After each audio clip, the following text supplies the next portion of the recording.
ఇక దీంతో పాటు ఇంకొక విషయం కూడా చెప్పాలి. 1 కోటి మంది మహిళలను కోటీశ్వరులు చేస్తామని చెప్పి పదే పదే పదే పదే ముఖ్యమంత్రి గారు చెప్తా ఉంటారు.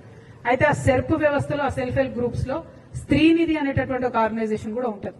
ఆ స్త్రీనిధి సపరేట్ గా మహిళల కోసం కోఆపరేటివ్ ఏర్పాటు చేసి 2011లో ఏర్పాటు చేసిండ్రు. అయితే అప్పటి నుండి ఇప్పటి వరకు ఈ స్త్రీనిధిని ఒక దయ్యం పట్టుకొని వెంటబడతా ఉన్నది.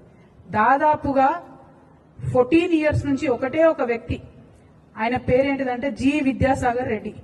ఈయన యాక్చువల్ గా స్టేట్ ప్రాజెక్ట్ డైరెక్టర్ సెర్ప్ కి జాయిన్ అయ్యాడు. కానీ ఆయనే సెల్ఫ్ డిక్లేర్డ్ మేనేజింగ్ డైరెక్టర్ అయిపోతాడు. ఆయన మేనేజింగ్ డైరెక్టర్ గా 14 ఏళ్ల నుంచి కొనసాగుతుంది.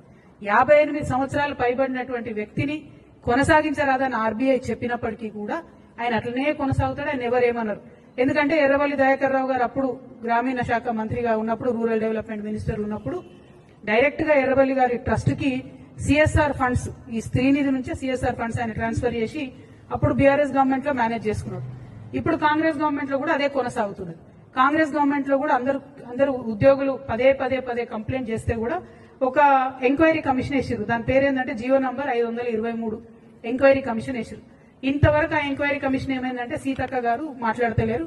నిన్న కూడా సీతక్క గారు ఈ విద్యాసాగర్ రెడ్డి అనేటువంటి పక్కన కూర్చోబెట్టుకొని మేము మహిళలు కోటీశ్వర్లు చేస్తామంటే ఈయన మింగుతున్నాడు అమ్మ పైసలన్నీ, ఈయన ఇబ్బంది పెడుతున్నాడు. అట్లా కాదు, దయచేసి ఆ వ్యక్తిని మొదలు తొలగించండి. ఎందుకంటే ఈయన ఏం చేస్తున్నాడంటే ఆయన మొత్తం ప్యానెల్ అందరినీ కూడా ఎగ్జిక్యూటివ్ డైరెక్టర్, ఈ డైరెక్టర్ అని చెప్పి లక్షలలో వాళ్ళకి జీతాలు ఇచ్చి ఎస్సీ, ఎస్టీ, బీసీ మహిళలందరినీ కూడా 737 మంది ఎంప్లాయీస్ ఉండే స్త్రీనిధిలో ఇప్పుడు 270 మంది మిగిలిరు.